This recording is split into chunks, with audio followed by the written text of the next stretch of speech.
At 6:48 p.m. on the 3rd of November 1985, the blue light chirped inside a Kmart. In the case notes, a double-stapled receipt would later dismantle the manager's quiet leverage entirely tonight. But the manager didn't look up. He stood by the service desk, one hand on the intercom button, watching the front lanes. Marla Jensen scanned socks and AA batteries, listening for her lane number. This special was supposed to mean movement cartons rolling, bargain hunters leaning in. Tonight, it meant waiting. The line behind her went thin, then restless. His clipboard stayed tucked under his arm, covering the new week's hours. He tapped it once. A man in a tan jacket slid a single item toward her, a travel alarm clock still in its box. No card in sight. No other purchases either. He paid in cash, exact bills, and didn't ask for a bag. When Marla tore the receipt free, he caught her wrist with 2 fingers. Not hard at all. Just enough to stop the paper. He pointed at the register tape and said her first name, like he'd practiced it. Then he let go and walked toward hardware. Marla looked down again. The receipt had been stapled twice, tight at one corner, as if someone wanted it to stay folded. She hadn't stapled it. Her hands were still on the scanner gun. Behind the service desk, the manager finally pressed the intercom. The blue light warble returned, brighter this time, and several heads turned. Marla could feel her break approaching, the bus schedule in her pocket, the next shift depending on minutes. She was a cashier, trying to keep her hours. Another customer stepped up and placed an unsealed envelope on the counter. It was addressed to no one. The man in the tan jacket didn't look back, but the manager did. In the fluorescent hum, a tiny red dot blinked on the alarm clock box. Weeks later, the record would treat that dot like a signal instead of a defect. For Marla, it was still just a sale that wouldn't end. When the manager finally met her eyes, he held tomorrow's schedule like a warning. He didn't hand it over. By the next week, Frank Delaney acted like that envelope never touched Marla's counter. He never asked what it was. He only asked, "Your drawer balance out?" Marla learned to answer fast. "Yes, sir," even when the count was still in her head.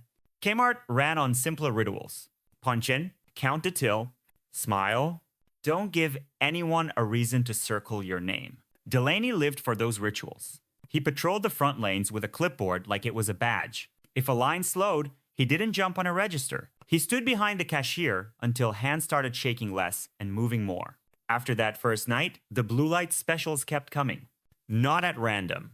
Most weeknights, right after the dinner rush and before closing chores, the beacon turned and the overhead voice got cheerful.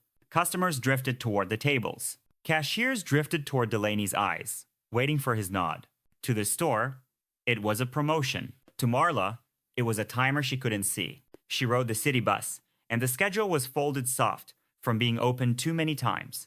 If she missed the last run, she walked. Delaney didn't threaten her with that. He just posted the next week's hours where everyone could see who mattered. Ray Carden worked loss prevention. His desk sat by the exit, half hidden behind candy and tabloids. He watched the doors, but he also watched Delaney, and he wrote things down in a spiral notebook that never left his pocket. Marla noticed him noticing, but Ray didn't warn her. In a place like that, warnings turned into questions, and questions turned into meetings. The cover story was shrink. Delaney said it at every huddle.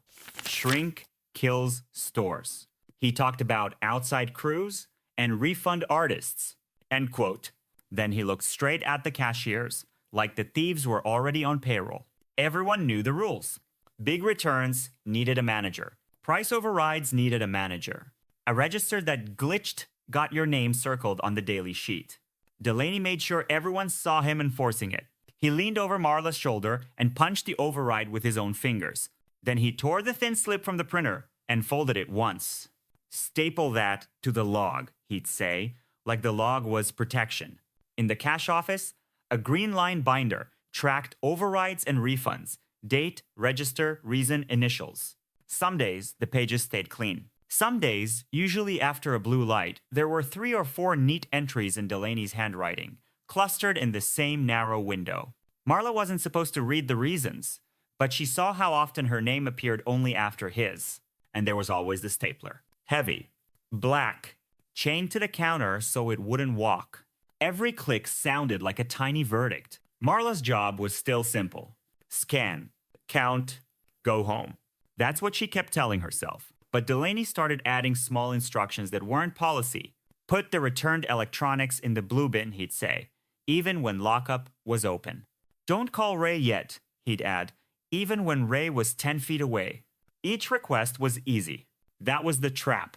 The man in the tan jacket came back too. Not every day, but often enough that Marla stopped calling it coincidence. He appeared during the blue light window, bought one small item with cash, and left with no bag. He never looked angry. He just glanced at Delaney's clipboard, then at Marla, like he understood the language of hours. Then Marla's drawer came up short by $20. It wasn't much. It was exactly enough to become a story. Delaney didn't accuse her on the floor.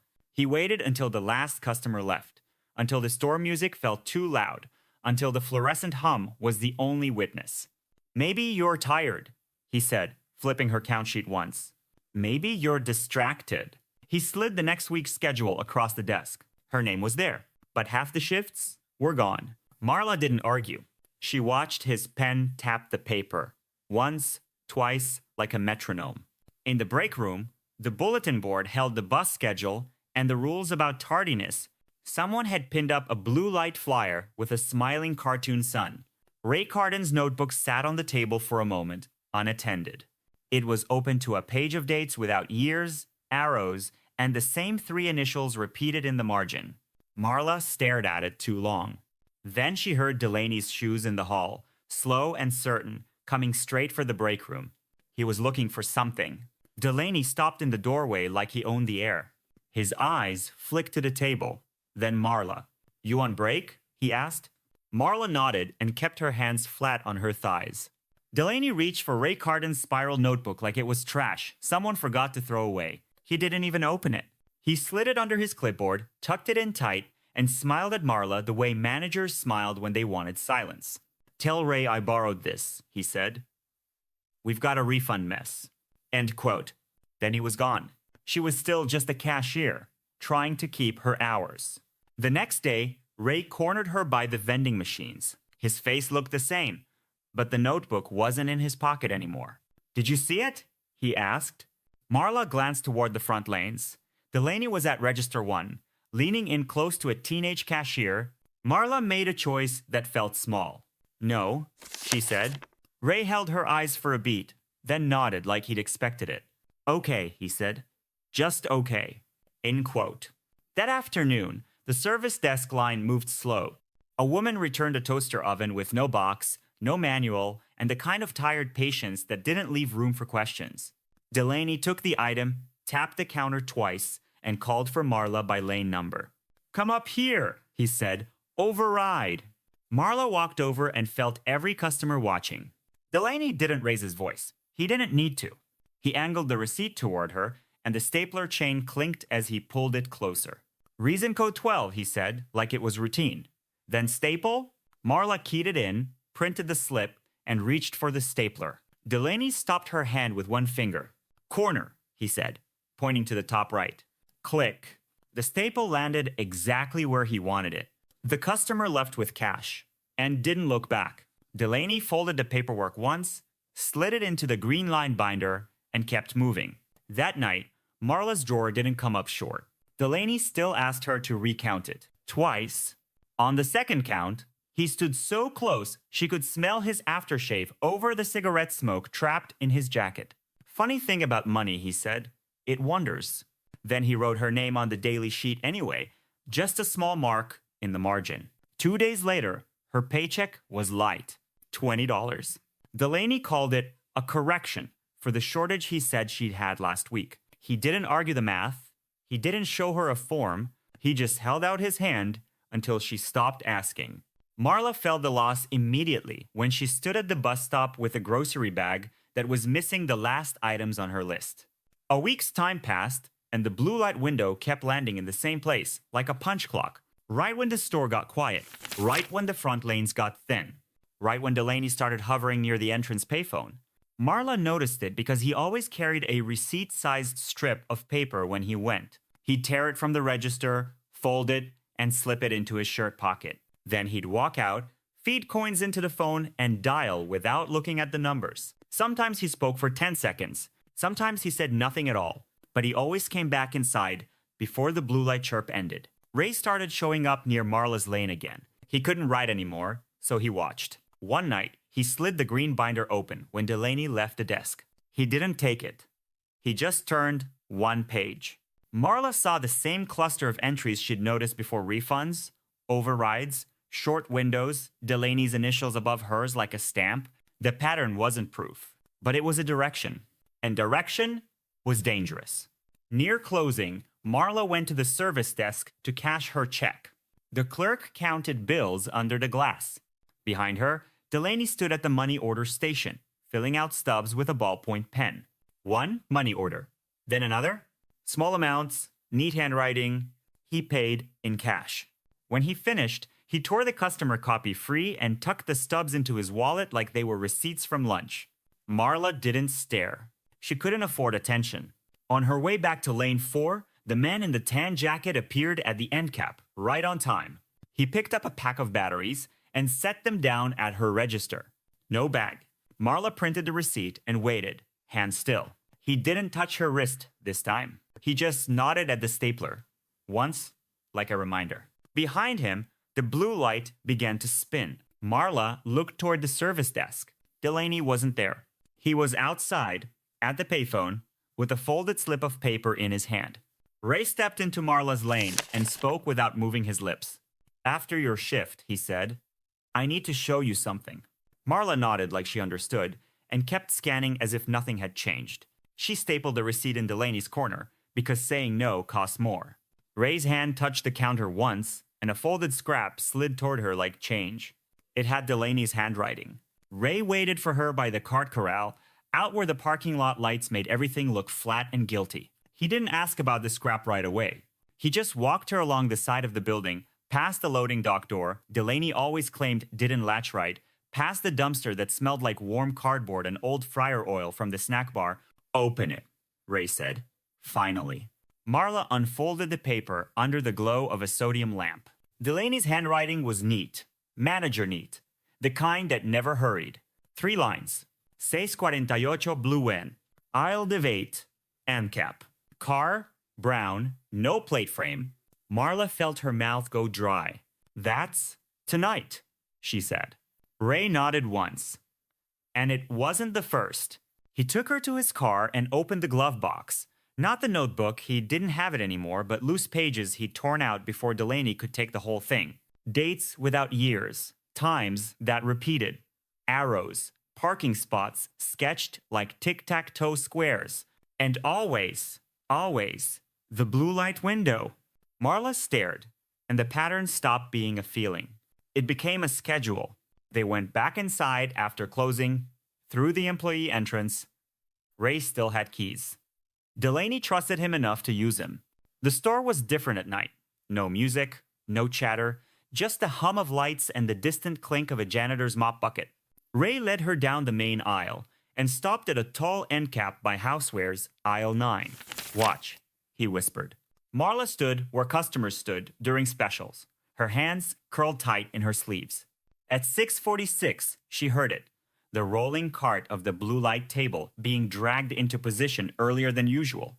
At 6:47, Delaney walked briskly from the cash office toward the service desk, clipboard tucked in, eyes scanning the lanes like he was counting heads, not transactions. At 6:48, the beacon flashed, and the cheerful chirp hit the ceiling. And right on the tail of it, 2 things happened at once, like they'd been rehearsed. A man in a tan jacket drifted into aisle 9 and stopped at the end cap without pretending to browse. And Delaney turned toward Ray and lifted a finger, casual as a yawn. "Back door," he said. "Check it." It sounded like routine. It sounded like duty. Ray didn't move. Delaney's smile tightened. "Now, Ray." Ray held his ground another second, then stepped away because refusing would be noticed. And being noticed was the one thing Delaney punished hardest. As Ray walked, he murmured to Marla without looking at her. "He does that every time," he said. "Sends me away when it matters." Marla's pulse thudded in her ears. The tan jacket man took out a shopping list, blank paper, not lined, and held it like a shield while he looked past it toward the registers. No bag, no cart, not a shopper, a watcher. Marla tracked him the way Ray had taught himself to. Not with staring, but with small glances, reflections in glass, the shape of him in the corners of her vision. He shifted once. Then, as if following a signal only he could hear, he walked straight, unhurried out toward the vestibule and the payphones. Marla's stomach sank. Because Delaney was already heading that way too, clipboard still up, like it was covering his face from anyone who might want to remember it. The blue light's whole purpose, Marla suddenly understood, was noise. It pulled customers into motion, it distracted cashiers, it made the front end loud enough that a quiet exchange could vanish inside it. And the timing wasn't random, either. It landed right between a shift change in the stockroom and the cash office's mid-evening count, right when people were moving, right when excuses were plentiful. Ray returned from the back door, with nothing to report, exactly as expected. Delaney didn't even pretend to care. He watched the vestibule until the tan jacket man disappeared out the sliding doors. Then Delaney's eyes snapped to Marla's lane. He walked over fast. "You're switching to register 2, he said. "Now." Marla's throat tightened. "Why?" Delaney leaned in, voice low enough to be private but loud enough to be a warning. "Because I said so," he replied. "And because corporate is asking questions." That word corporate hit like cold water. Delaney didn't use it unless he needed fear. He steered her toward the service desk and pointed at the refund binder with the green-lined pages. "See all those entries?" he asked. Marla nodded once. Delaney tapped the cluster of overrides from the blue light window, Delaney's initials stamped above hers again and again. "Looks like a pattern," he said. "Looks like someone's getting real comfortable." Marla realized what he was doing. He was building a story in front of her, piece by piece, until even she might start to believe it. Then he lowered his voice further, almost kind. "Cooperate," he said, "and you keep your hours." The blue light chirp ended. The beacon slowed and stopped. The store returned to normal, like nothing had happened, but Marla could still feel the rhythm of it under her skin. Later, in the employee hallway, Ray caught her near the time clock. He didn't look angry anymore. He looked decided. "I can't stop him," Ray said, "but I can prove he's not just messing with registers." Marla stared at him. "Prove it to who?" Ray hesitated just long enough to make her stomach drop again. "To someone who can do something," he said. Before Marla could ask more, Delaney's voice cracked down the hall. "Marla, office, now." She walked into the tiny back office, where the walls were covered with sales posters and the air smelled like stale coffee. Delaney didn't sit. He stood behind the desk, hands flat, like a judge about to read a sentence. "I'm putting you on suspension pending review," he said, and slid a form across without letting her touch it. Suspension meant missed shifts. Missed shifts meant missed rent. Marla felt her lips part, but no sound came out. Delaney watched her struggle to speak and softened his tone, just slightly. "You want to save your job?" he asked. "Then you do exactly what I tell you next. Blue light, no mistakes. That's does hark." And closing, the H-E giveness. Marla walked out with the form unsigned and her heart pounding. In the front of the store, the blue light table sat abandoned, the beacon dark, but in her head, it was still spinning. The eviction notice was a thin white envelope that felt heavier than the one Delaney had slid across her counter. It was taped to her apartment door with a strip of peeling masking tape, crooked like whoever posted it didn't care if she read it straight. "Pay or quit. I Manzanin." Marla stood in the hallway with her purse still on her shoulder and did the math again, like the numbers might change out of shame. Suspension. Half shifts. $20 corrected. Bus fare. Rent. Her neighbor's TV murmured through the wall. A laugh track. Someone else's normal. Marla folded the notice twice and put it in her pocket like it was a receipt she could return. That night, Ray asked her to meet him somewhere public, not the store, not her apartment. A diner off the highway where the coffee tasted like the pot hadn't been rinsed in years and nobody asked questions unless you looked like you had money. Ray was already in a booth, back to the wall. His hands were steady, but his eyes kept flicking to the door. "You called corporate?" Marla asked, because it was the safest explanation her brain could tolerate. Ray shook his head. "No," he said. I called someone who doesn't care about store politics. Marla's stomach tightened. Police? Ray hesitated just long enough for the answer to land before he said it. Federal. That word made the diner feel smaller. Marla leaned in, voice low. Ray, I'm the one he's circling. If you do this, if you bring them in, he'll pin it on me. Ray swallowed. He's already pinning it on you. He slid something across the table. Not the notebook. A copy. A page with dates and times. The blue light window underlined so many times the paper looked bruised. In the margin, Ray had written the same note again and again. Delaney to payphone? Me? Sent to back door? Marla stared at it until the letters stopped being ink and became a routine. I didn't want to drag you in, Ray said, but he already did. You just haven't said yes out loud. Marla's hands clenched under the table. So what do they want from me? Ray's voice dropped even lower. They want to see it happen, he said. Clean. On record. They don't move on, I think. They move on. I heard and I watched. Marla shook her head once. Sharp. No. Ray didn't argue. He just nodded like he'd expected that too. Okay, he said. Then the next time he tells you to staple a receipt in a corner, you do it.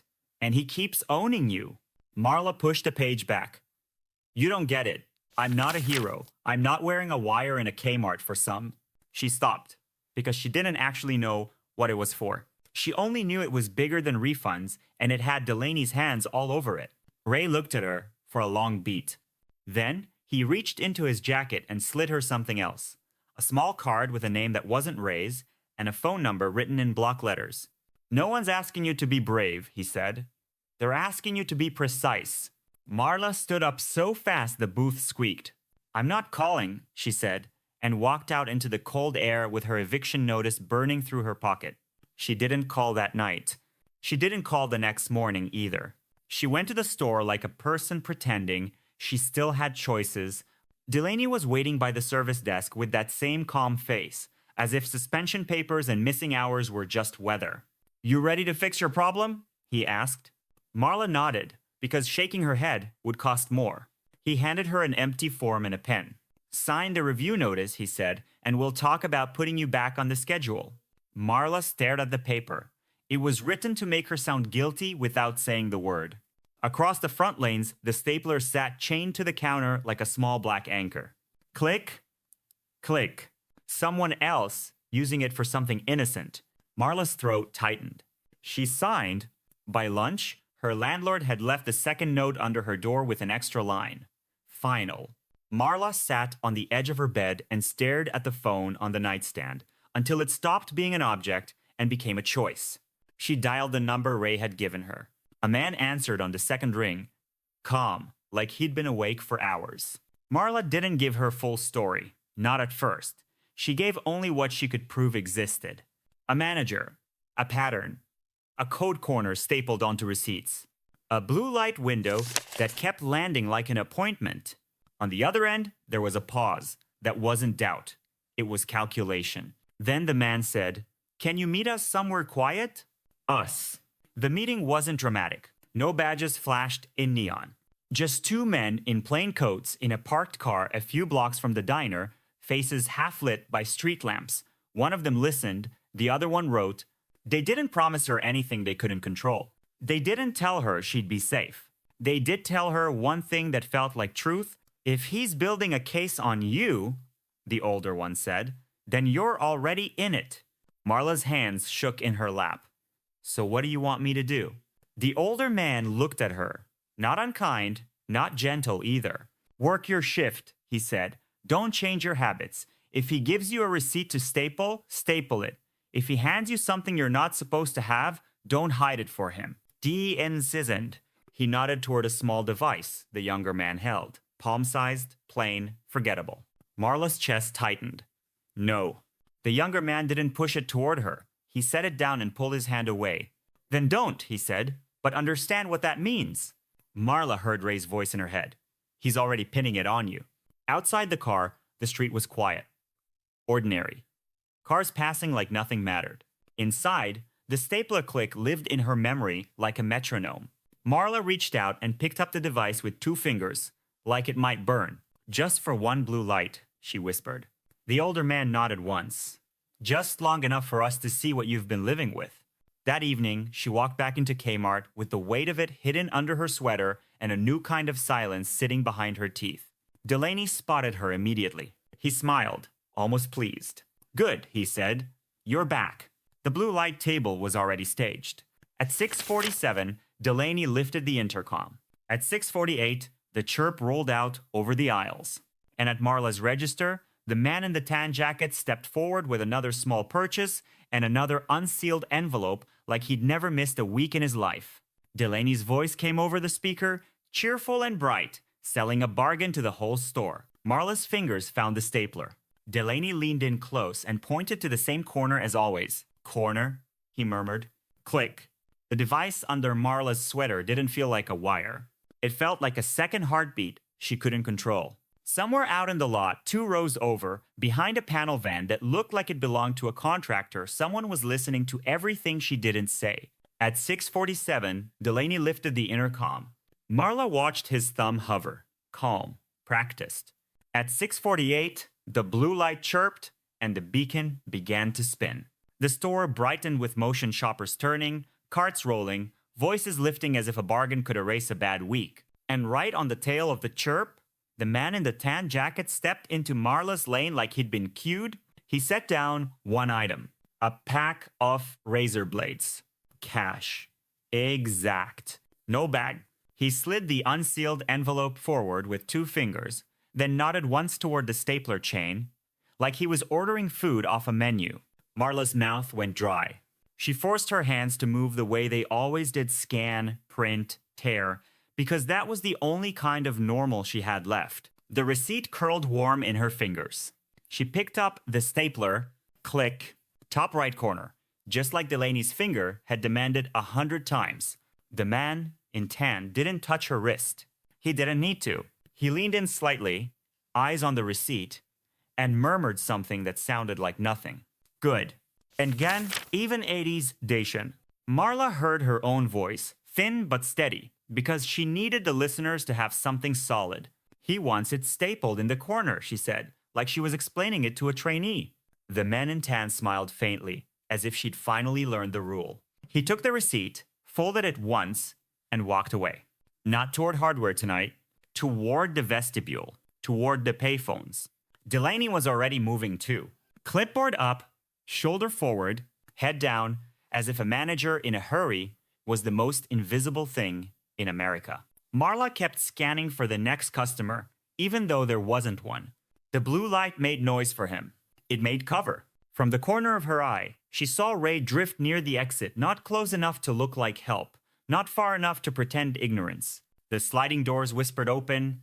The vestibule swallowed Delaney and the tan jacket man.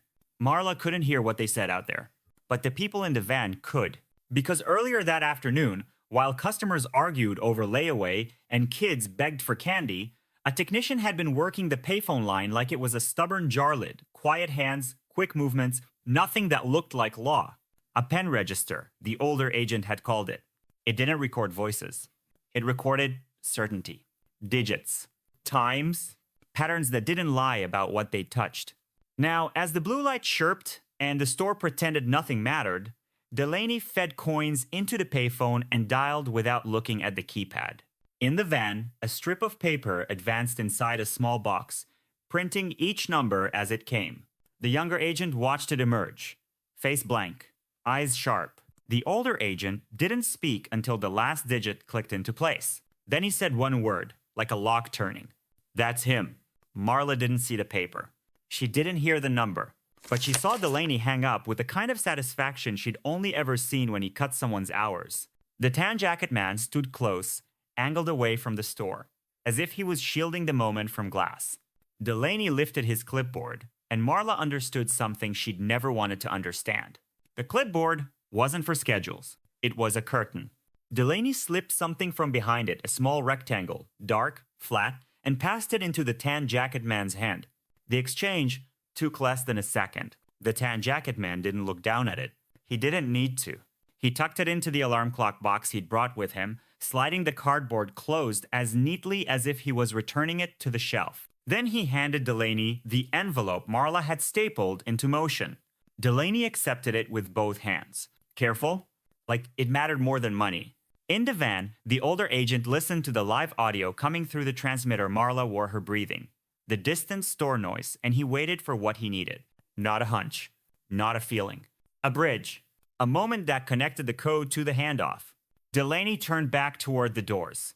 The tan jacket man turned with him, and Delaney said, under the blue light's fading chirp, a sentence meant to sound like manager talk. Next week, same time, he murmured, same corner. And the cleaning, it was tiny. It was everything. The older agent nodded once. Move, he said. The van doors popped. Two men stepped out into the parking lot like they belonged there, like they were late for a meeting they couldn't miss. A third came from the opposite row. No sirens, no spectacle, just the fast closing of distance. Delaney pushed through the sliding doors first. He saw them at the last possible second, plain coats, hard eyes, hands already rising. His face didn't turn guilty. It turned offended, like he'd been interrupted.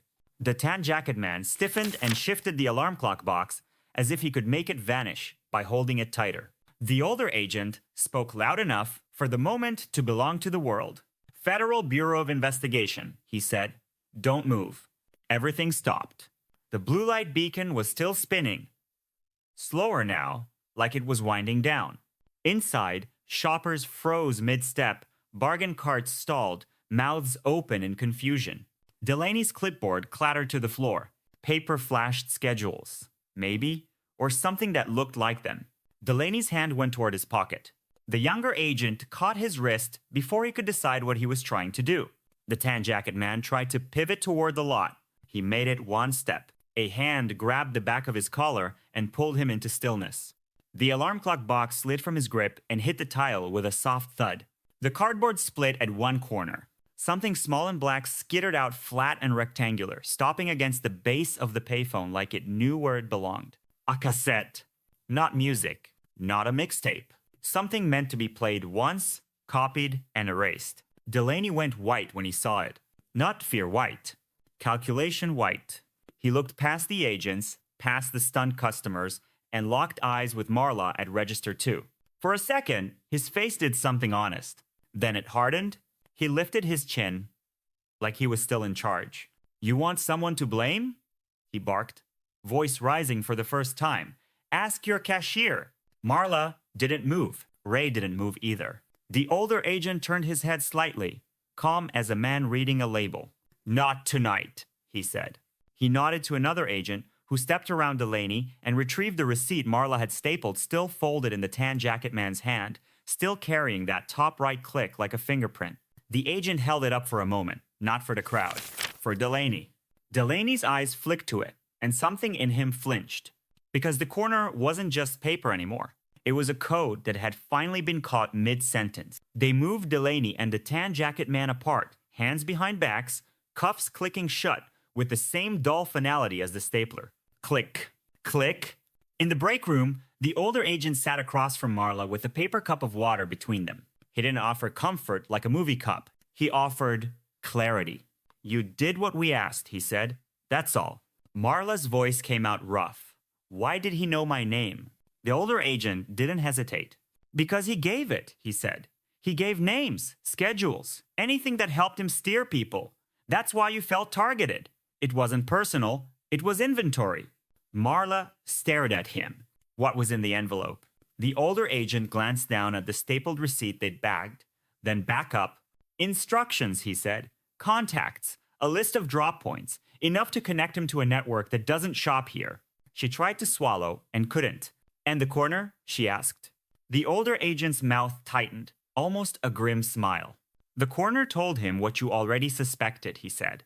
That the blue light wasn't a sale. It was a signal. Marla's eyes burned. Outside the break room window, she could see the blue beacon still turning, slower and slower, until it finally stopped. The store exhaled. Delaney didn't. As they walked him past the front lanes, he looked at Marla one last time. He didn't plead.